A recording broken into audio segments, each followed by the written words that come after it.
many times have you found yourself scrolling through social media, comparing your life to someone else's highlight reel? How often do you silence your own voice because you're afraid of what others might think?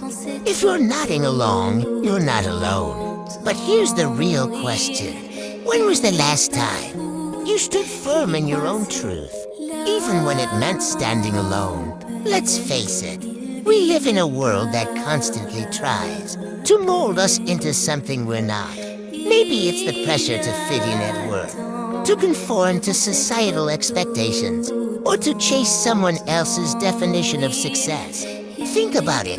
Have you ever stayed in a job you hated because it was safe? Or held back your opinion in a meeting because you didn't want to rock the boat? These small compromises might seem harmless, but over time, they chip away at your authenticity, leaving you feeling disconnected from your true self.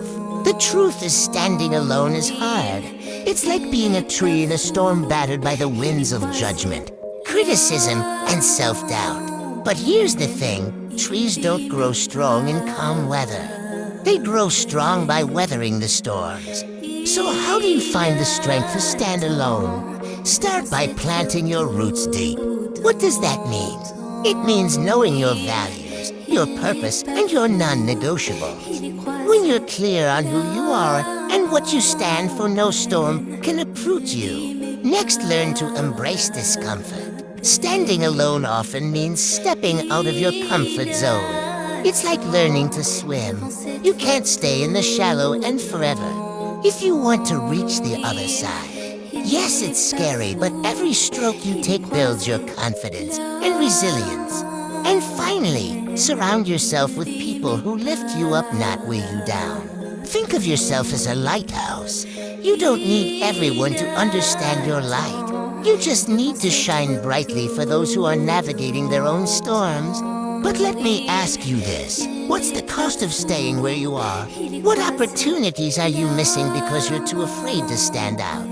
And more importantly, what kind of life could you create if you stopped waiting for permission and started trusting yourself? The strength to stand alone isn't about isolation, it's about liberation. It's about reclaiming your power and living a life that's authentically yours. And the best part, every time you choose to stand alone, you inspire others to do the same. You become a beacon of courage in a world that desperately needs it. So what are you waiting for? Today is the day to take that first step. Write down one thing you've been afraid to do because of what others might think, and do it anyway. Commit to standing tall even when it feels uncomfortable. And if you're ready to dive deeper, subscribe for more guidance and join a community of people who are choosing courage over conformity. Remember, the strength to stand alone is already within you. It's time to unleash it. Let's grow stronger together.